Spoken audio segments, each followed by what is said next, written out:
दोस्तों, एक ऐसे इंसान के बारे में बात करना बहुत मुश्किल होता है जिसे करोड़ों लोग अपना भगवान मानकर बैठे हों और करोड़ों लोग उसी इंसान से बेइंतहा नफरत करते हों। मैं बात कर रहा हूं कार्ल मार्क्स की। कार्ल मार्क्स एक ऐसे थिंकर थे जिन्होंने दुनिया को दो हिस्सों में बांट कर रख दिया। इस इंसान को समझने से पहले आपको अपने दिमाग की खिड़कियां खोल लेनी चाहिए और अपने इमोशंस को उन्हीं दिमाग की खिड़कियों से बाहर फेंक देना चाहिए। मैं आज आपको मार्क्सवाद के बारे में बताने जा रहा हूं। कार्ल मार्क्स के अकॉर्डिंग मार्क्सवाद क्या है? कार्ल मार्क्स के अकॉर्डिंग पूरी दुनिया अमीरों और गरीबों के बीच में एक गहरी खाई है जो गहरी होती चली जा रही है। इसे भरना होगा और ऐसा करने के लिए हमें करना क्या होगा? कैपिटलिज्म, जिसको पूंजीवाद कहते हैं, उसे खत्म करना होगा ताकि कोई भी इंसान जो मजदूरों से गधे की तरह काम करवा कर पैसा कमा रहा है वो ऐसा ना कर सके। मजदूर को सिर्फ अपनी मजदूरी से कहीं ज्यादा मिलना चाहिए जो वो डिजर्व करता है। कार्ल मार्क्स एक बहुत तेज दिमाग के आदमी थे। उन्हें बिल्कुल अच्छा नहीं लगता था जब कोई पैसे वाला इंसान गरीब मजदूरों से कीड़े मकोड़ों की तरह काम करवाता था। तो मार्क्स ने लिखना शुरू किया। कुछ लोगों को इनका लिखना पसंद आया, बहुतों को लिखना पसंद नहीं भी आया। क्योंकि ये बहुत भड़काऊ लिखते थे तो इन्हें लिखना बंद करना पड़ा और बहुत सारी जॉब्स को बदलना पड़ा। मार्क्स को अपने विचारों की वजह से बहुत सारे देशों में यहां से वहां भागना पड़ा, एक जगह पर टिक कर नहीं रह सके। फिर इनकी लाइफ में एक टर्निंग पॉइंट आता है जब इनकी मुलाकात होती है एंजेलिस नाम के एक आदमी से जो खुद एक व्यापारी था। ऐसा कहा जाता है कि 19th सेंचुरी की सबसे फेमस दोस्तियों में से एक दोस्ती कार्ल मार्क्स और एंजेलिस की दोस्ती थी। एंजेलिस मार्क्स को पैसों की मदद करता है, सिर्फ पैसों की ही नहीं बल्कि मार्क्स को अपने आइडियाज भी देता है। यानी मार्क्स की सिर्फ पैसों में ही नहीं, आइडियाज में भी हेल्प की। लेकिन अनफॉर्चुनेटली आज कार्ल मार्क्स को तो सब जानते हैं लेकिन एंजेलिस को बहुत कम लोग ही जानते हैं। तो हम कह सकते हैं कि मार्क्सिज्म में एंजेलिस का भी बहुत बड़ा रोल था। अगर एंजेलिस ना होता तो मार्क्सिज्म शायद दुनिया के सामने ना होता। इन दोनों ने मिलकर बनाया था एक कम्युनिस्ट मैनिफेस्टो, जिसको हिंदी में बोला जाता है साम्यवादी घोषणा पत्र। इसके लिए इनको कम्युनिस्ट लीग ने फंड किया था। मार्क्स की डेथ पर यह कहा गया कि यहां पर एक ऐसा इंसान लेटा हुआ है जिसे सबसे ज्यादा प्यार और सबसे ज्यादा नफरत की जाती थी। अब मैं आपको बताता हूं कि कार्ल मार्क्स अपनी जिंदगी में सबसे ज्यादा इन्फ्लुएंस अगर किसी से हुए थे तो उस आदमी का नाम था जॉर्ज हीगल।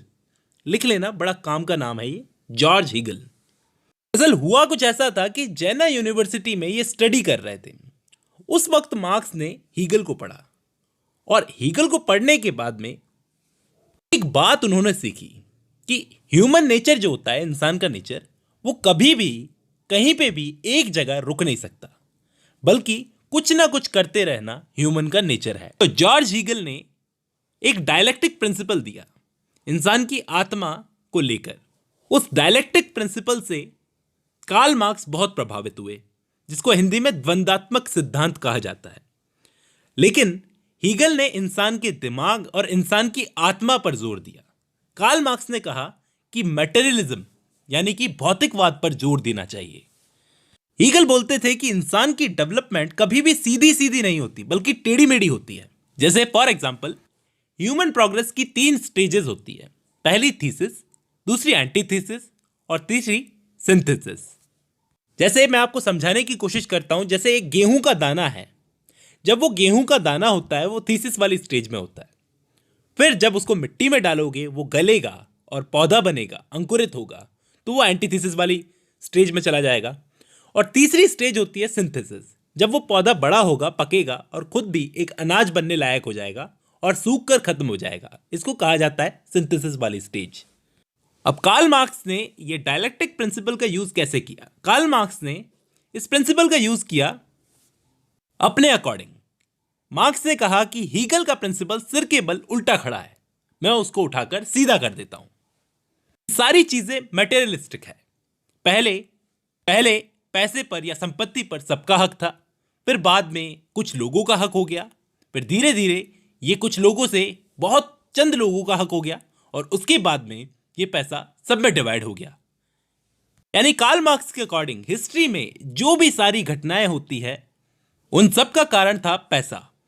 पैसा कहीं ना कहीं हर चीज को प्रभावित करता है कार्ल मार्क्स के अकॉर्डिंग। हिस्ट्री में पैसे की 6 स्टेजेस आएंगी, जिसमें से 4 आ चुकी हैं और 2 आने वाली हैं, जब पैसा अलग अलग हाथों में जाएगा, जिसे इकोनॉमिक डिटर्मिनिज्म कहा जाता है। पैसा अलग अलग हाथों में गया है और जाता रहेगा।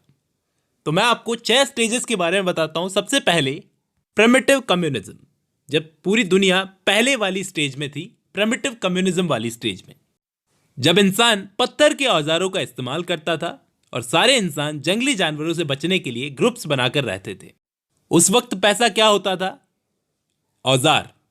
औजारों का इस्तेमाल जो सब कर सकते थे, जिस पर पूरी सोसाइटी का हक था, यानी सबका हक था। इसलिए इसको कम्युनिज्म की पहली स्टेज बोला गया है मार्क्स के द्वारा। फिर आई दूसरी स्टेज, स्लेव सोसाइटी, जिसके अंदर स्लेव्स बनाए गए, दास प्रथा कहा जा सकता है जिसको, जिसमें जो पैसा क्या होता था? औजारों और जमीनों पर जिस पर खेती की जाती थी, वो कुछ लोगों के, चंद लोगों के हाथ में आ गई। बाकी लोग जमीनों पर स्लेव्स बनकर काम करने लगे। उन पर दबाव दिया जाता था और मजदूरों की तरह काम करवाया जाता था। इस स्टेज में कम्युनिज्म खत्म हो गया। तीसरी स्टेज आई फ्यूडलिज्म, यानी सामंतशाही, जिसमें काम कोई और करता था और जमीन किसी और की होती थी। ये किसान जमींदारों के लिए स्लेव बनकर काम कर रहे थे और ये जो खाई थी गरीबों और अमीरों की, ये गहरी होने लगी, और ज्यादा गहरी होने लगी। इस सामंतशाही वाली अवस्था के अंदर किसानों की मजबूरी का फायदा उठाया जाता था। चौथी स्टेज है कैपिटलिज्म, जिससे आज समाज गुजर रहा है। 18th सेंचुरी में जब सामंतशाही अपने सिर पर चढ़कर बोल रही थी, उस वक्त सामंतों को हटाया गया, एक रेवोल्यूशन हुआ था। फिर पैसा आ गया व्यापारियों के पास में, यानी अब व्यापारी राज करेंगे। इसमें मशीनें तो होंगी व्यापारियों की और मेहनत होगी मजदूरों की। अब मार्क्स के अकॉर्डिंग इन 4 स्टेजेस में अमीरों और गरीबों के बीच में जो खाई है वो बढ़ती बढ़ती बहुत गहरी हो गई है, और एक दिन ये खाई इतनी बड़ी हो जाएगी, इतनी गहरी हो जाएगी कि दुनिया भर के सारे मजदूर एक हो जाएंगे और फिर होगी एक बड़ी क्रांति, और फिर से आएगा सोशलिज्म। ये 5वीं स्टेज है दोस्तों। 5वीं स्टेज, मजदूर पूरी दुनिया पर राज करेंगे। कार्ल मार्क्स के अकॉर्डिंग सारे मजदूर एक हो जाएंगे, एक क्रांति करेंगे, जिसके बाद में मजदूर ही पूरी दुनिया पर राज करेंगे। कोई भी पैसे वाला नहीं होगा, सब बराबर होंगे। क्योंकि ऐसा इसलिए होगा क्योंकि उस वक्त गरीबों की, यानी कि मजदूरों की तादाद बहुत ज्यादा बढ़ जाएगी और वो परेशान होकर क्रांति करेंगे, उन्हें करनी ही पड़ेगी। पैसा कुछ % लोगों के पास में होगा और उनसे छीन कर सब में बराबर बांट दिया जाएगा। अब मार्क्स ने क्रांति को जरूरी बताया है। वो कहते हैं कि क्रांति जरूरी होगी। वो इसलिए बोला है क्योंकि पैसे वाले लोग खुद कभी भी अपनी इच्छा से अपना पैसा नहीं देंगे, उनसे छीनना पड़ेगा। एक बहुत ही फेमस स्लोगन है कार्ल मार्क्स ने दिया था, workers of the world unite, कि विश्व के मजदूरों एक हो जाओ और खत्म कर दो इस कैपिटलिज्म को। और फिर उसके बाद में 6ठी स्टेज ये होगी, 6th स्टेज ये होगी कि फिर से कम्युनिज्म आ जाएगा। 6ठी वाली स्टेज में ये होगा कि कोई भी देश नहीं होगा, कोई भी कास्ट नहीं होगी, सब एक साथ होकर काम करेंगे, सब मजदूर होंगे और मालिक कोई भी नहीं होगा। अब यहां पर नोट करने वाली बात यह है, समझने वाली बात यह है कि कार्ल मार्क्स ऐसा क्यों बोलते हैं कि दुनिया में किसी भी तरह का स्टेट, किसी भी तरह का देश, किसी भी तरह की कास्ट, किसी भी तरह का परिवार नहीं होगा। क्यों? आखिर वर्ग विहीन समाज क्यों करना चाहते हैं कार्ल मार्क्स?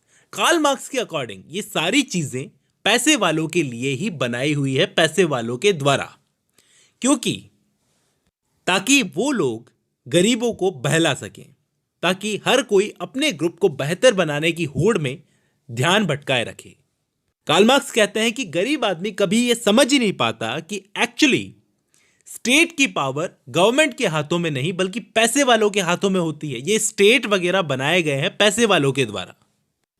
कार्ल मार्क्स कहते हैं कि सभी देशों में गरीब मजदूर ही एक ऐसा वर्ग होता है जो कीड़े मकोड़ों की तरह काम करता है ताकि उससे देश की उन्नति हो सके, उसके देश की उन्नति हो सके। इवन मार्क्स तो ये भी बोलते हैं कि परिवार यानी कि फैमिली जैसी चीज भी पहले नहीं होती थी, जब लोग कबीलों में रहा करते थे।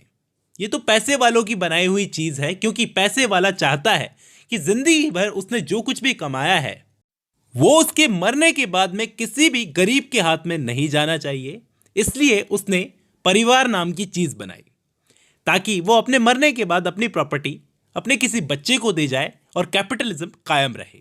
और एंड में मार्क्स के अकॉर्डिंग गरीब और अमीर की खाई इतनी ज्यादा बढ़ती जा रही है कि एक दिन ये खाई इतनी बड़ी हो जाएगी कि क्रांति होकर रहेगी, जिसे कोई नहीं रोक सकता। भले ही आप इसको नकार लो, लेकिन इसे रोक कोई नहीं सकता, क्योंकि पैसे वाला कभी भी अपनी इच्छा से अपना पैसा नहीं छोड़ेगा। फ्रांस की क्रांति इसके लिए एक अच्छा एग्जाम्पल है। उम्मीद करता हूं आपको मार्क्सिज्म समझ में आया होगा दोस्तों। आज की इस वीडियो में बस इतना ही।